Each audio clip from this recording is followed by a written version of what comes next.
नमस्कार, आप देख रहे हैं वीआईपी न्यूज में आपके साथ सागर मिश्रा। एक बड़ी खबर आ रही है पटना से, जहां पर नीतीश कैबिनेट की बैठक समाप्त हुई है। अंतिम कैबिनेट बैठक समाप्त हुई। विधानसभा भंग करने की कैबिनेट ने निर्णय लिया। विधानसभा भंग करने का राज्यपाल से मिलकर सीएम कैबिनेट की बैठक से कराएंगे अवगत। राज्य में नए सरकार के गठन का रास्ता अब साफ हो चुका है।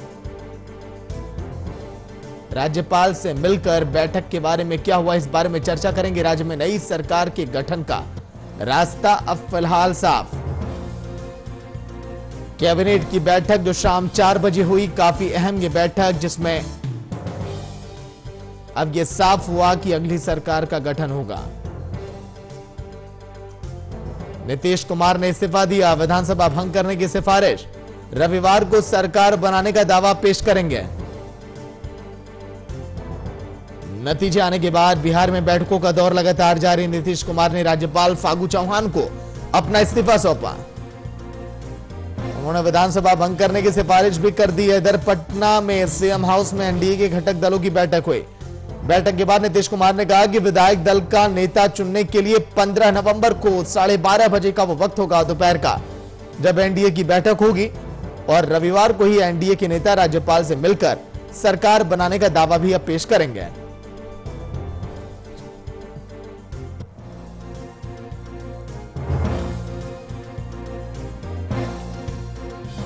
एक दिन पहले नीतीश ने कहा था जनता मालिक है। कल के दिन भी बैठकें हुई थी।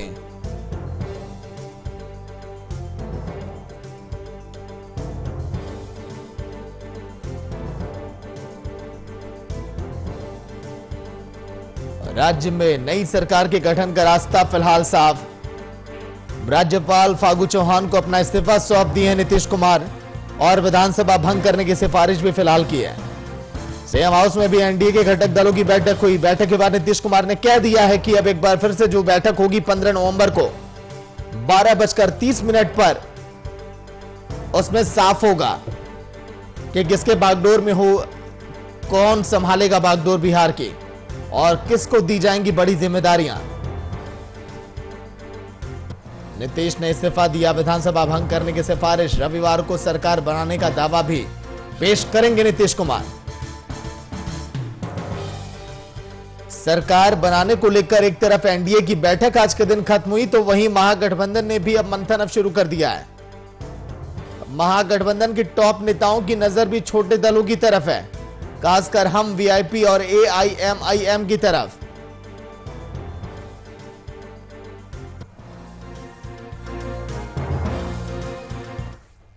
सीनियर एडिटर मधुरशील जी फिलहाल लाइव जुड़ गए, उनसे हम बातचीत करेंगे। मधुरशील जी, जिस तरह से नीतीश कुमार ने इस्तीफा सौंप दिया और अब उन्होंने सिफारिश भी कर दी है विधानसभा भंग करने की, जिस तरह से फागू चौहान से उन्होंने मुलाकात की, क्या कुछ अपडेट और तस्वीरें क्या वहां की कहती हुई?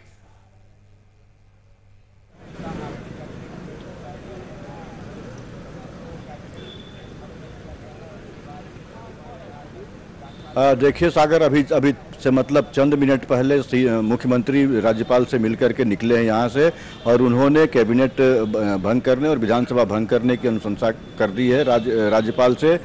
राज्यपाल फागू चौहान ने राज्यपाल फागू चौहान ने उनसे जब तक नई सरकार का गठन नहीं हो जाता है तब तक केयर टेकर सरकार, केयर टेकर मुख्यमंत्री के रूप में राज्य की सत्ता संचालन का उनको ये किया है। ऐसे में ये एक संवैधानिक ये प्रावधान है, प्रोविजन है, और उसके तहत ये केवल नीतिगत फैसले नहीं ले सकती है सरकार, जब तक नई सरकार का गठन, नई कैबिनेट का गठन नहीं हो सकता है।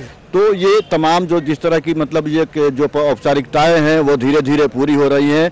मतलब राजभवन तक अभी तक चुनाव होने के बाद जो भी घटक दल है, सरकार है या जो गठबंधन है, राजभवन के संपर्क में नहीं आया था। चुनाव आयोग के द्वारा विजयी प्रत्याशियों का, जीते हुए उम्मीदवार जितने थे, उनकी सूची सौंपे जाने के बाद मुख्यमंत्री राजभवन के संपर्क किए, और आज राजभवन ने समय दिया उनको, और वो विधानसभा भंग करने की अनुशंसा कर दी है सरकार ने।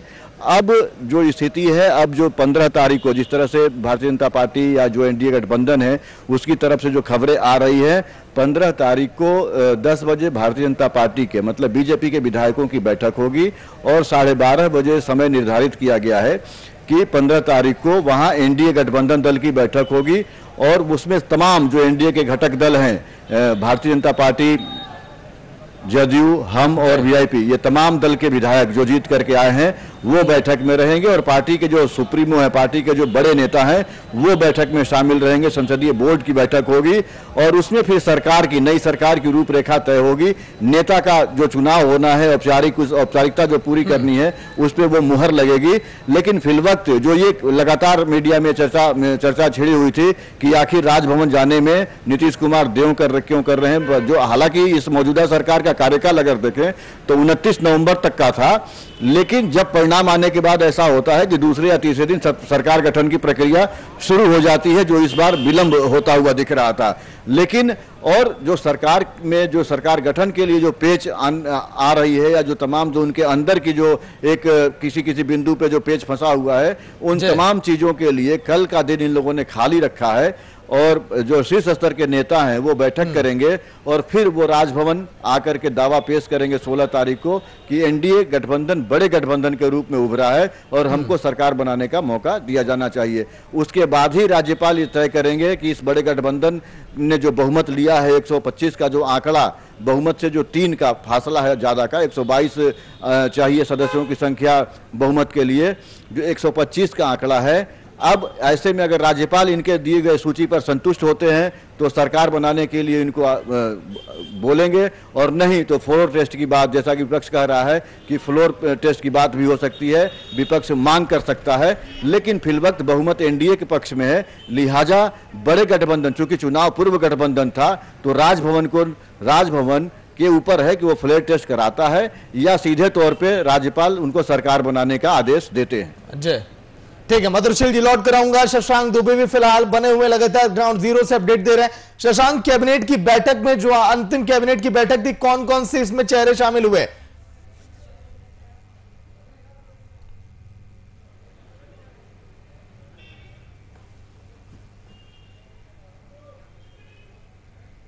देखिए, कैबिनेट की बैठक जो है वर्चुअल बैठक हुई थी, ये वीडियो कॉन्फ्रेंसिंग के माध्यम से बैठक हुई थी। देखिए, डिप्टी सीएम सुशील मोदी यहाँ पर पहुंचे थे मुख्यमंत्री के आवास पर, डिप्टी सीएम और सीएम यहाँ पर थे, बाकी जितने मंत्री थे वो सारे वर्चुअली वीडियो कॉन्फ्रेंसिंग के माध्यम से शामिल हुए थे और अपने अपने आवास या फिर कार्यालय से वो जुड़े थे। तो तमाम मंत्री जुड़े थे। हालांकि इस तरह की बैठकों में सिर्फ कोरम पूरा किया जाता है और सूचना दी जाती है, लेकिन तमाम मंत्री यहाँ पे जुड़े हुए थे। जी सागर। ठीक है शशांक, लौट कर आऊंगा। मधुरशील जी, जिस तरह से चर्चाएं अब चल रही हैं कि अब 15 तारीख वो दिन होगा जिस दिन तस्वीरें साफ हो जाएंगी, कौन बनेगा मुख्यमंत्री, और उस दिन दावा भी पेश करेंगे नीतीश कुमार। नए चेहरे कौन कौन से दिखाई देंगे, किसको बड़ी बड़ी जिम्मेदारियां दी जा सकती हैं, मंत्रिमंडल में कौन से वो पुराने चेहरे हैं जो दोबारा से उन्हीं पदों पर वो आएंगे और उन्हें सेम टू सेम वही जिम्मेदारियां दी जाएंगी। मधुरशील जी।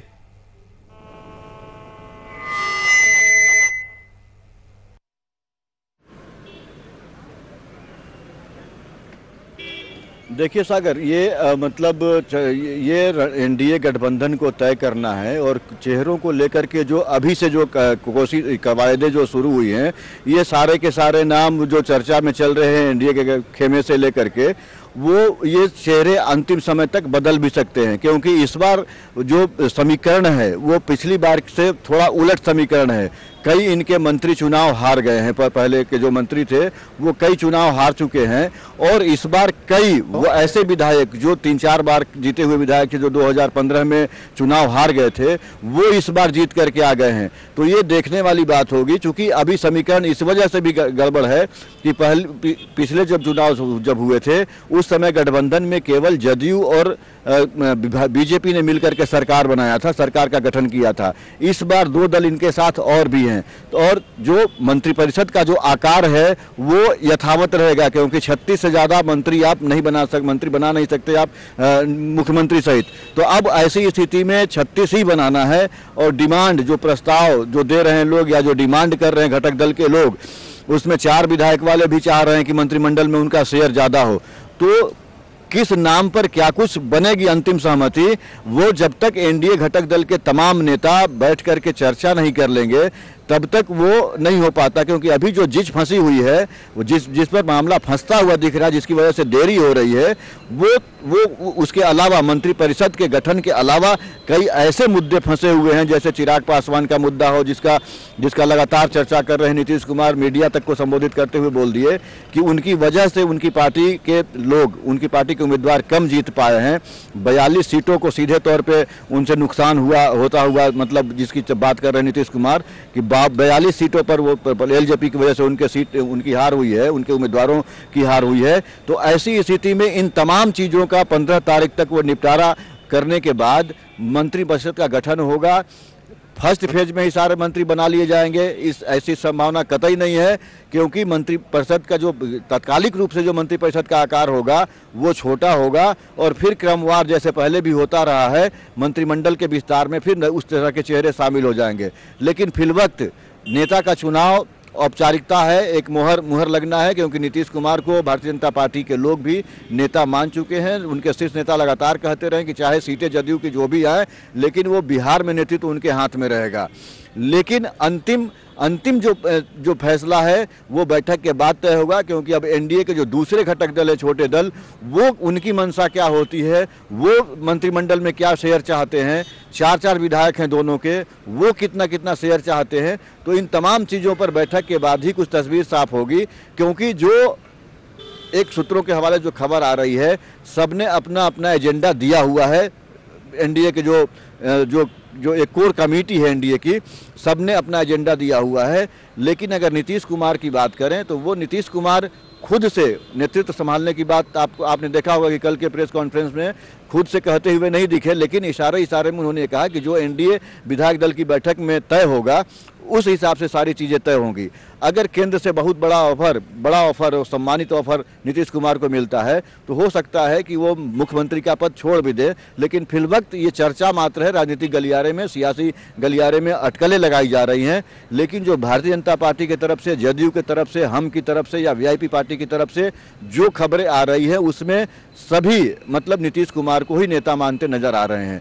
ये तस्वीर 15 तारीख को पूरी तरह से साफ हो जाएगी, जब विधायक दल की बैठक होगी, एनडीए नेताओं की बैठक होगी, और उसके बाद जब राजभवन विधायक दल के नेता के रूप में कौन चेहरा जाता है, नीतीश कुमार ही जाते हैं या कोई दूसरा चेहरा होता है, ये 15 तारीख को उस समय तय हो जाएगा। और ये सारी तस्वीर 15 तारीख को स्पष्ट हो जाएगी। उसके बाद मंत्रिमंडल का क्या खाका होगा, क्या स्वरूप होगा, उस पर विचार किया जाएगा, और ये चारों दल के मुखिया बैठ करके तय करेंगे कि किनको कितनी बर्थ मिलनी है मंत्रिपरिषद में, और जो पोर्टफोलियो है उसका बंटवारा उसके बाद होगा। पहले बर्थ तय करना जरूरी है। अगर सीट शेयरिंग की बात करें, शशांक, जिस तरह से आप जिक्र कर रहे थे केवल अब औपचारिकता होनी है, महज अब सीएम नीतीश कुमार ही होंगे बिहार के मुख्यमंत्री, लेकिन क्या जिस तरह से सहमति बनती हुई दिखाई दे रही है कि स्पीकर पद पर भी जेडीयू ही अब कायम रहेगी, जिस तरह से जेडीयू की लगातार यही मांग थी, जेडीयू अड़ी हुई थी, तो क्या बीजेपी ने इतनी आसानी से मान लिया या फिर इसके पीछे वजह कुछ और हो सकती है? शशांक,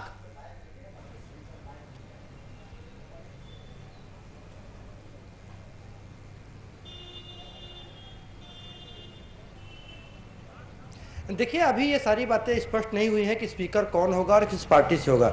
लेकिन पिछली बार का अगर 2015 के चुनाव की बात देखी जाए तो राजद सबसे बड़ी पार्टी थी और दूसरे नंबर पर नीतीश कुमार की पार्टी जदयू थी। लेकिन जदयू ने जो स्पीकर का पद भी रखा था और मुख्यमंत्री का पद भी रखा था। कुछ वही फार्मूला यहाँ पर कोशिश की जा रही है कि जदयू की मांग है या जदयू का कहना है, हालांकि ऐसी कोई मांग नहीं आई है क्योंकि इस विषय पर अभी कोई पब्लिक डोमेन में बाहर कोई चर्चा नहीं हुई है, लेकिन आमतौर पे सोचा जा रहा था कि इस तरह की जब हंग असेंबली होती है या स्प्लिट जो मैंडेट है एकदम क्लियर नहीं होता है, कई पार्टियों के सहयोग से सरकार चलनी होती है, ऐसे में जो मजबूत पार्टी होती है वो स्पीकर अपने पास रखना चाहती है और सत्ताधारी जो दल होता है वो भी अपने पास स्पीकर का पद रखना चाहता है। तो ऐसे में कयास लगाए जा रहे थे कि भारतीय जनता पार्टी स्पीकर पद पर क्लेम कर सकती है। हालांकि अभी तक न भारतीय जनता पार्टी ने पब्लिकली कोई क्लेम किया है, न जदयू ने कहीं पर नकारा है, लेकिन निश्चित तौर पे जो ये सिलसिला चल रहा है, इसमें दोनों पार्टियों में स्पीकर के पद को लेकर कहीं ना कहीं कोई बात जरूर हुई होगी। अब देखना है कि वो बात क्या हुई होती है, लेकिन कोई किसी तरह का विरोध, क्योंकि अभी सरकार का गठन होना है और सरकार के गठन होने से पहले ना भाजपा ना जदयू एक दूसरे की कोई जो विरोध है या एक दूसरे के जो ऐसे पॉइंट है जहां पर सहमति नहीं बन रही है उसको सामने नहीं लाना चाहती है। यही कारण है कि अभी जितने अच्छे जो बिंदु है जिन पर दोनों दलों में सहमति है, यानी कॉमन मिनिमम जो प्रोग्राम्स है या जो ऐसे एजेंडे हैं दोनों दलों की सहमति है, वैसे ही कार्यक्रमों में वैसे ही प्रोग्राम्स में दोनों दल अभी पब्लिक डोमेन में जा रहे हैं। तो देखना है कि अभी जब ये परसों यानी रविवार को जब ये बैठक होती है, एनडीए विधायक दल की बैठक होगी, उसके बाद सरकार के लिए क्लेम करेंगे, फिर उसके बाद मुख्यमंत्री और जब शपथ लेंगे या मंत्रियों के साथ शपथ लेते हैं तब इन बातों की बात आएगी कि कौन स्पीकर बनेगा और कौन मुख्यमंत्री या उप मुख्यमंत्री बनेगा। जी सागर। मधुरशील जी, चुनाव के पहले जो गठबंधन में पार्टियां शामिल हुई उसकी घेराबंदी अब शुरू हो चुकी है। राजकुमार और सुमित जो बीजेपी के इस वक्त बहुत करीब है, एनडीए के करीब है, बसपा उधर महागठबंधन के करीब है, एआईएमआईएम भी लगातार उनके करीब चली जा रही है। क्या अगर नीतीश कुमार अगर देरी किए तो क्या यह देरी उनको भारी पड़ सकती है? तो चलिए मधुरशील जी आपके पास लौट कर आऊंगा। शशांक, जो सवाल मैंने किया मधुरशील जी से, इसी पर मैं आपकी राय जानना चाहूंगा। क्या नीतीश कुमार अगर अब देरी करते हैं तो क्या आने वाले समय में दिक्कतें हो सकती हैं? क्योंकि महागठबंधन का बार बार खुलकर यह कहना कि यह सरकार आने वाले समय में अधिक दिनों तक नहीं चलने वाली, घेराबंदी करने में लगी हुई है महागठबंधन, किस तरह से साधा जाए छोटे दलों को? शशांक।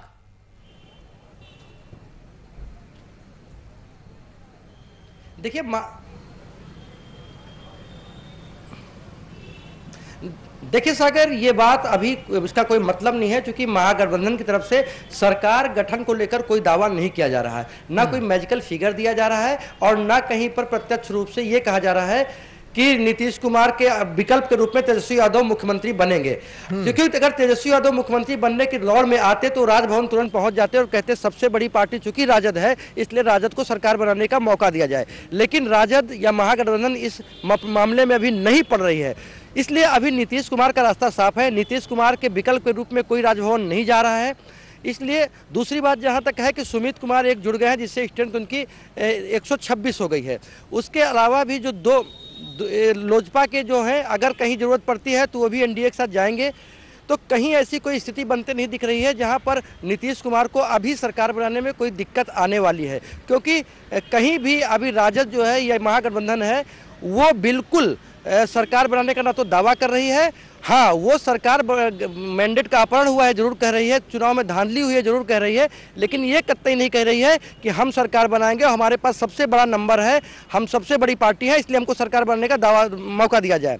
तो चूंकि वो दावा नहीं कर रहे हैं इसलिए नीतीश के सामने अभी कोई चुनौती नहीं है, नीतीश कुमार सरकार बनाएंगे। और जब नीतीश कुमार सरकार बनाएंगे तो ऐसी स्थिति में जितने छोटे दल हैं या एक आधे विधायक हैं वो हमेशा सत्ता की तरफ भागते हैं, इसलिए वो सारे विधायक नीतीश कुमार की तरफ जाएंगे। जो कहीं से किसी भी दल बदल कानून से बंधे हुए नहीं है उनके लिए कोई दिक्कत भी नहीं है और निश्चित रूप से वो सत्ता की तरफ जाएंगे। ठीक है मधुरशील जी, क्या लग रहा है अगर ये चुनाव के परिणामों के बाद अगर ये घेरा घेरी का खेल अगर ये चलता रहा तो क्या अंतिम निर्णय राज्यपाल को करना होगा, फागू चौहान जी को करना होगा कि पहले वो किसे न्योता देते हैं?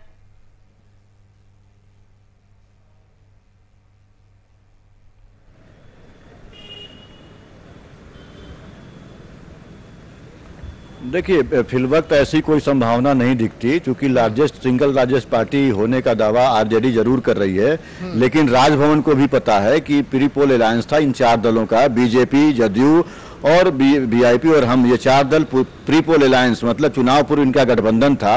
और गठबंधन जो था एनडीए गठबंधन वो बड़े दल के रूप में उभरा है, बहुमत उसके पास है। तो अब ये एक संवैधानिक स्थिति तब ये होती जब ये दावा पेश करने पहले नहीं जाते।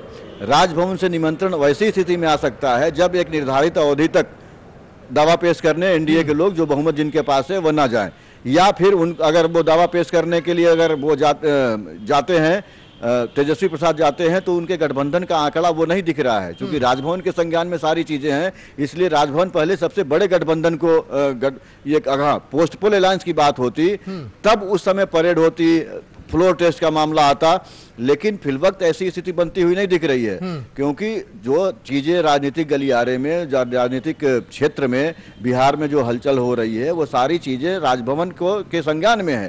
तो राजभवन ऐसे केवल तेजस्वी प्रसाद यादव के कह देने मात्र से उनको सरकार बनाने का न्योता नहीं दे सकती, क्योंकि मैंडेट जो आया है वो एनडीए के पक्ष में आया है, चाहे 5 सीट से ही सही, चाहे 3 सीट से ही सही। अगर बहुमत अगर आज की डेट में है तो एनडीए के साथ है। अब अपनी सूची में अगर वो नाम देते हैं वीआईपी के विधायक का या हम के विधायकों का या किसी कहीं टूट फूट की बात करते हैं और बहुमत का, तो वो सूची उस लिस्ट को उनको देना होगा, और जितने विधायकों का वो नाम देंगे तेजस्वी प्रसाद यादव, उसकी परेड करानी पड़ जाएगी राजभवन में राज्यपाल के सामने, या फिर आप ये कह सकते हैं कि फ्लोर टेस्ट करना पड़ सकता है। लेकिन ये तब सारी कसरतें हो सकती हैं जब एनडीए पीछे हट जाए, जब एनडीए के नेता दावा पेश करने ना जाएं, क्योंकि अभी राजभवन अभी अगर न्योता देने की जहां तक बात आती है, तो वो जो जिनके पास बहुमत होता है, क्योंकि एनडीए गठबंधन का प्री पोल मतलब चुनाव पूर्व ये अलायंस था, गठबंधन था, और उस गठबंधन को जनमत मिला है, उस गठबंधन के पक्ष में बहुमत आया है।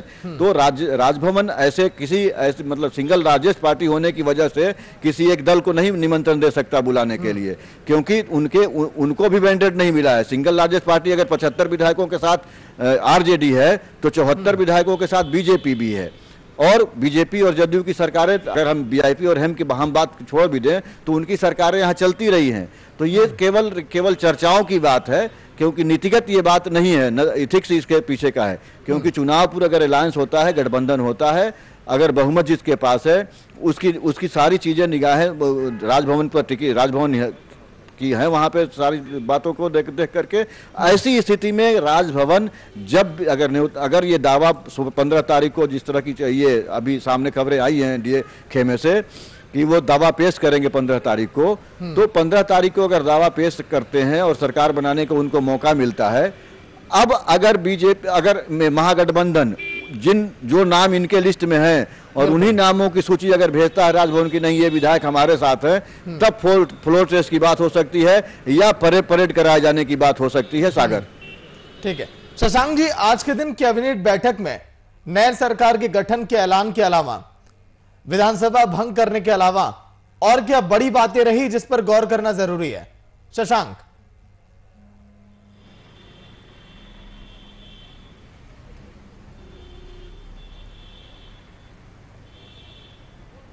जी बिल्कुल, आज की जो बैठक थी, जो कैबिनेट की अंतिम बैठक थी, इसमें सिर्फ विधानसभा भंग करने का जो निर्णय हुआ, सरकार जो मौजूदा सरकार के कार्यकाल को खत्म करने की जो घोषणा हुई, उसके अलावा कोई एजेंडा नहीं था।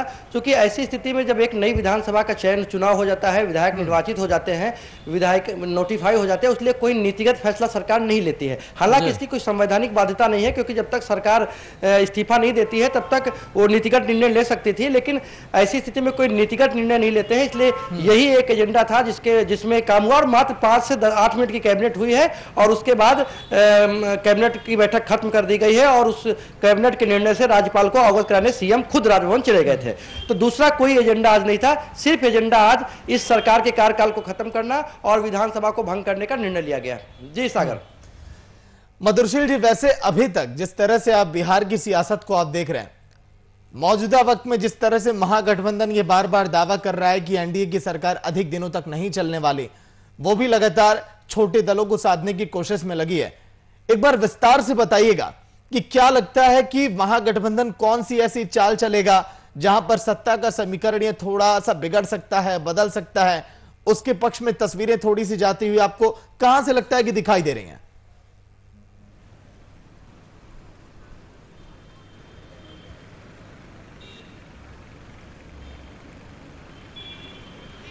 देखिए सागर, राजनीति में कोई फिक्स फार्मूला नहीं होता, और जहां तक राजनीतिक चालों की बात है, तो अगर महागठबंधन की खेमे से शुरुआत हो रही है तो एनडीए गठबंधन के तरफ से भी शुरुआत हो रही है।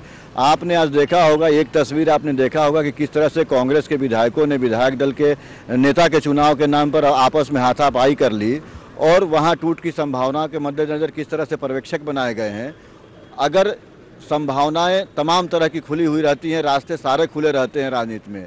अगर कहीं कांग्रेस, जैसे कि तमाम राजनीतिक गलियारे में तमाम राजनीतिक प्रेक्षक या समीक्षक इस बात से इनकार नहीं कर रहे कि कांग्रेस में टूट की संभावना बढ़ती जा रही है। अगर कांग्रेस टूट करके उसके आधे विधायक, 2/3 विधायक आ जाते हैं एनडीए के खेमे में, तो महागठबंधन की स्थिति क्या होगी। तो ये तमाम दोनों, अगर उधर से कोशिशें होगी तो इधर से भी कोशिशें होंगी। और आपने देखा होगा कि चुनाव के दौरान किस तरह से रणनीति अपनाई गई थी एनडीए की तरफ से कि एलजेपी नुकसान करेगा, और एलजेपी से नुकसान हुआ। लगभग 40-42 सीटों का केवल जदयू का नुकसान हुआ, गठबंधन के दलों का नुकसान हुआ, बावजूद इसके मैंडेट इनके पक्ष में आया। इसका मतलब कि रणनीतिकार इनके, जो राजनीति में साम दाम दंड भेद तीनों जो ये क्रियाएं चलती रहती हैं, उस हिसाब से ये बहुमत के आंकड़े तक पहुंच पाए। अब अगर महागठबंधन अगर उस तरह के उस जुगत में लगा हुआ है या कोई इस तरह की का खेल खेलना चाहता है, तो एनडीए गठबंधन के नेताओं की भी निगाह उसके हर हरकत पर होगी, जिस तरह से महागठबंधन इनके हर हरकत पर ये की हुई है। आज अगर मुकेश सहनी उनसे अलग हुए हैं या जीतन राम मांझी उनसे अलग हुए हैं, आपको याद होगा सागर कि चुनावी कार्यक्रम घोषित होने के बाद सबसे पहले ये महागठबंधन के खेमे में गए थे, लेकिन वहाँ उनको उचित सम्मान का मतलब कि सीट शेयरिंग पर बात नहीं बन पाई थी, और ये फिर वापस एनडीए के खेमे में आ गए थे। तो वो तमाम तरह की चीज़ें चलती रहती हैं। जो निर्दलीय या बसपा के एक विधायक जीते हुए हैं, एलजेपी के विधायक हैं, ओवैसी के 5 विधायक हैं, तो कुल मिलाकर के समीकरण कुछ इस तरह की स्थिति में है कि 2-4 अंकों के गणित पर कभी पाला इधर का ये भारी हो सकता है, कभी पलड़ा, और कभी उधर का पलड़ा भारी हो सकता है। तो ये संभावनाएं बनी हुई, क्योंकि जब बहुमत का फासला बहुत कम का होता है तो सरकार की स्थिरता को लेकर के सवाल, आगे का क्या दौर होगा, एनडीए कब बैठकें करेंगी और आगे क्या फैसले लिए जा सकते हैं, आगे का कार्यक्रम बताइए शशांक।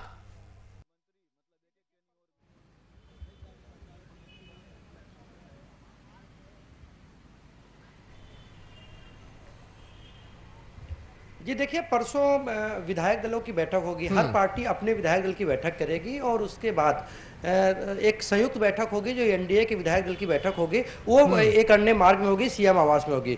और उसी बैठक में नीतीश कुमार को जो एनडीए के विधायक दल का नेता चुन लिया जाएगा।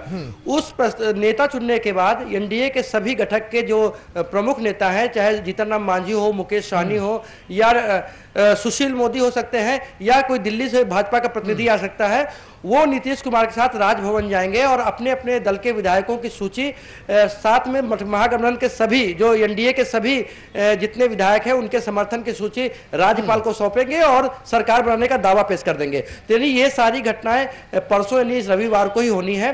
तो परसों 12:30 बजे जब ये लोग महागठबंधन की विधायक दल की बैठक होगी, उसके बाद राजभवन जाने की बात होगी और सरकार बनाने का दावा पेश कराएंगे। उसके बाद राजभवन उस पर निर्णय लेते हुए उनको सरकार बनाने के लिए शपथ ग्रहण के लिए न्योता देगा, और राजभवन इसकी तैयारियां जारी हैं।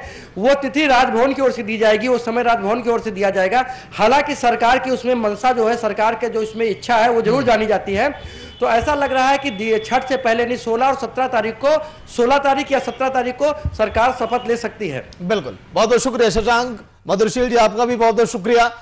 तो नीतीश कुमार ने फिलहाल इस्तीफा दे दिया, और रविवार के दिन 12:30 बजे का वो वक्त होगा जब एक अहम बैठक और विधानसभा भंग करने की भी नीतीश कुमार ने सिफारिश कर दी है और राज्यपाल से मुलाकात करने के लिए पहुंचे। लेकिन आगे अब क्या कुछ होगा, वीआईपी न्यूज आपको पल पल की अपडेट देता रहेगा। देखते रहिए वीआईपी न्यूज। नमस्कार।